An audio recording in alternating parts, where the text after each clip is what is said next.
Hey there again, everybody. Boyd back with you. Well, I've got a little update on our Spindrift for you here. Making some good progress on it. Everything's coming together pretty good.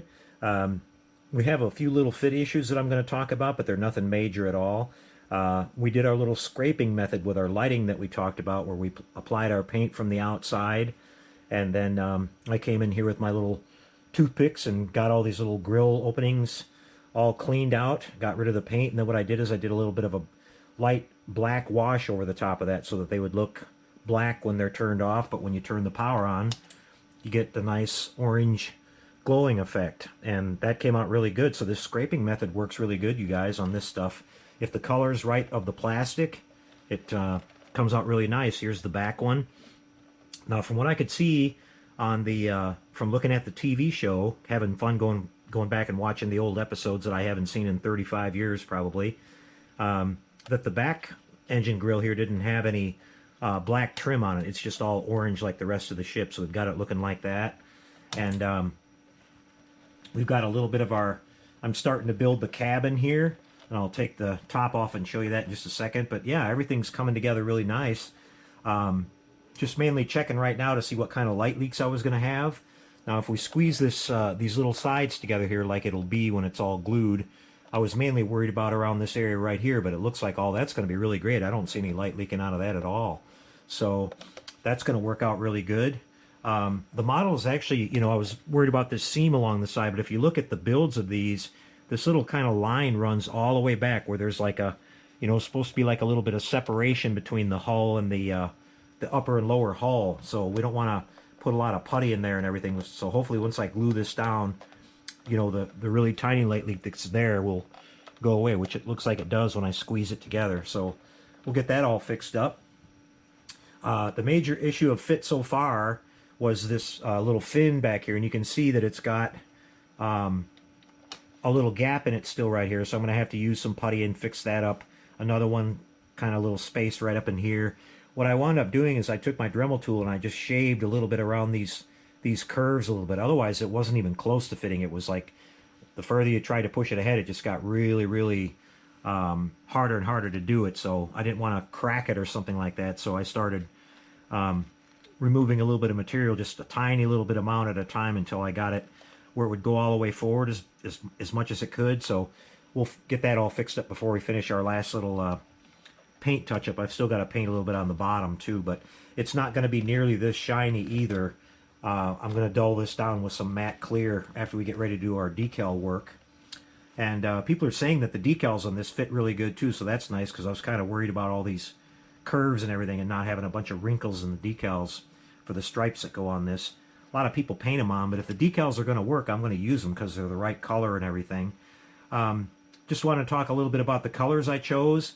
On the outside here, I've got this, it's basically Duplicolor Chevrolet engine block orange, which I went over to my part store and looked at all their, you know, I was going to get a regular Duplicolor exterior finish color, but they really didn't have a good selection of orange, so this is the closest I could come, and I think it looks really good.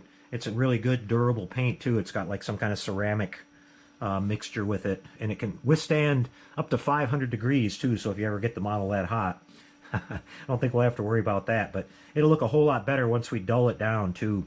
Let's get these wires out of the way here, and I'll show you the interior. I've started working the cabin in and everything.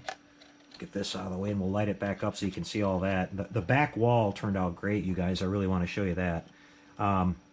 We put our, you know, we did that little cutting out there, and what I did is I put a piece of thin white sheet styrene behind that, and hopefully I can get this up and you guys can see it good. My wires got a little bit of paint on them, so they're kind of acting funky. I haven't soldered them all together, so we might lose a little connection there. Let me see if I can get this one to stay on nice and steady for us here. Okay, let's see if that works. There we go. So you can see the that back wall is going to look really cool, and of course we're going to have this sort of, you know, up and down pulsing effect like that.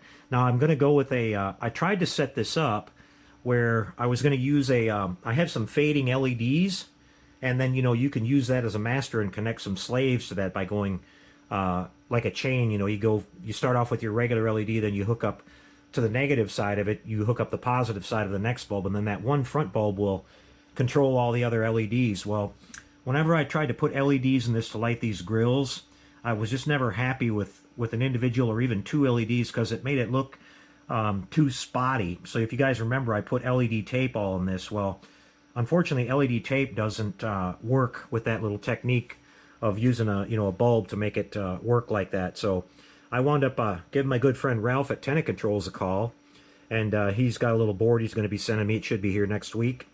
And it's just a basic pulsing board. He actually has a little Spindrift lighting kit on his website if you want to check it out.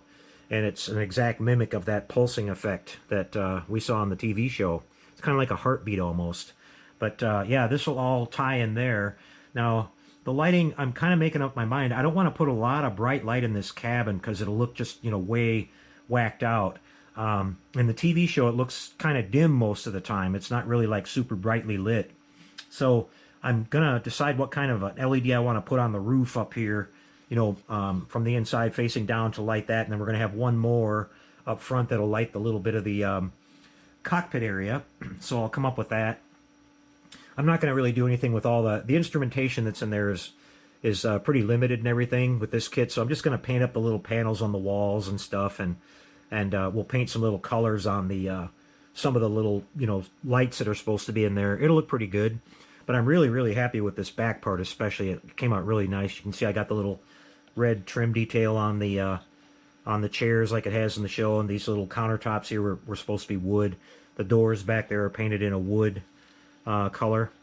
I used, let's see, I'll show you what I used here. I used this fire red for the trim on the seats, regular black for the seats, this dark brown chocolate for the wood trim, and this is called Seafoam, which I use for the walls and everything.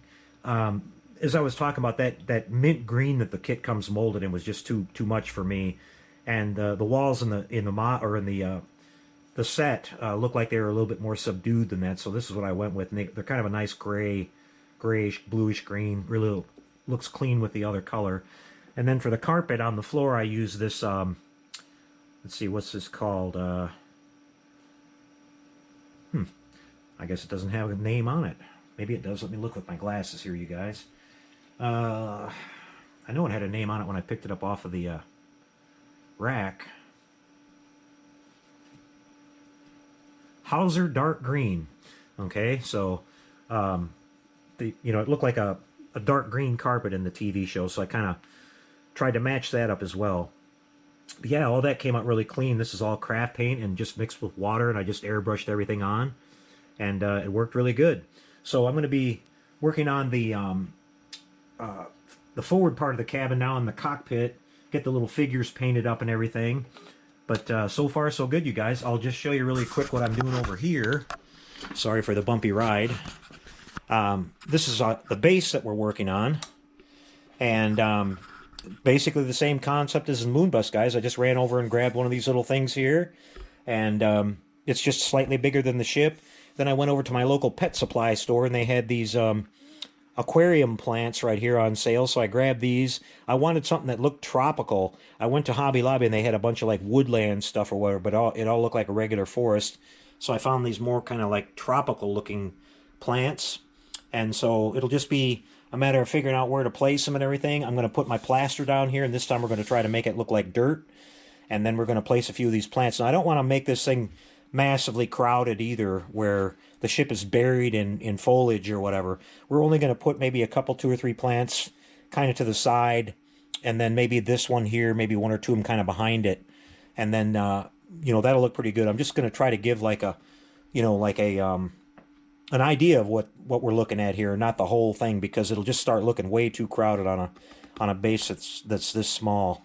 We're going to do our contacts thing again like we did on the Moonbus, so the model can just sit here. And it kind of dawned on me too, I went ahead and put a switch on the Moonbus base, but I really don't need to do that because you can just wire this straight up, and when you want the model on, you just kind of move it and let it sit on the contacts there, and it'll light up, and then when you want to shut it off, just kind of move it to the side a little bit, and it'll be off, and you won't be draining any power. So there's really no need to put a switch on there if you're going to use these contacts either.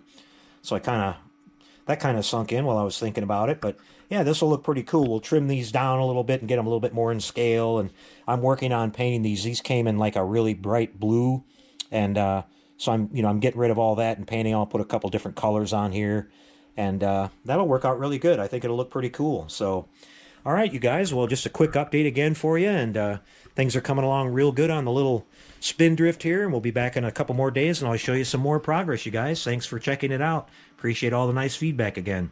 Take care, and we'll catch you later, everybody. Happy modeling.